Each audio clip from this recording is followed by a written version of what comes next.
అందరికీ నమస్కారం అమ్మ. ఈరోజు మనం తెలుసుకుంటున్న అంశం ఏంటంటే అలంకారాలను గురించి తెలుసుకుందాం.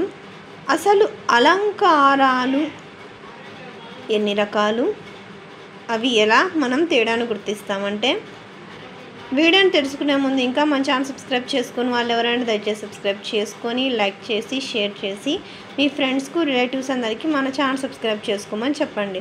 మన ఛానల్ సబ్స్క్రైబ్ చేసుకొని ప్రత్యక్షంగా పరోక్షంగా సపోర్ట్ చేస్తున్న వాళ్ళందరికీ పేరు పేరున ప్రత్యేకమైన హృదయపూర్వక ధన్యవాదాలు. ఇంకా ఆలస్యం చేయకుండా వీడియోలోకి వెళ్ళిపోదాం. అలంకారాలు రెండు రకాలు. ఒకటి శబ్దాలంకారాలు, అర్థాలంకారాలు. శబ్దాలంకారాలు అంటే శబ్దం ప్రధానమైనవి. శబ్దాలంకారాలు అంటే అలంకారాలు చదువుతున్నప్పుడు ఆ శబ్దం అనేది బాగా తెలిసిపోతూ ఉంటుంది, ఆ తేడా.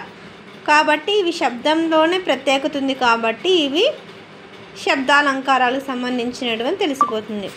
తర్వాత రెండవటి ఏంటంటే అర్థాలంకారాలు.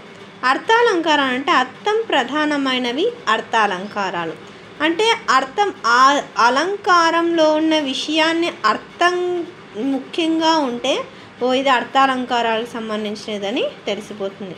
ఇక్కడ మీకు మామూలుగా బిట్స్ వస్తూ ఉంటాయి. అలంకారాలు ఎన్ని రకాలు, అవి ఏవి? అలంకారాలు ఎన్ని రకాలంటే అలంకారాలు రెండు రకాలు. శబ్దం ప్రధానంగా ఉన్న అలంకారాలను ఏమంటారు? శబ్దాలంకారాలు. అర్థం ప్రధానంగా ఉన్న వాటిని ఏమంటారు? అర్థాలంకారాలని చెప్పుకోవచ్చు.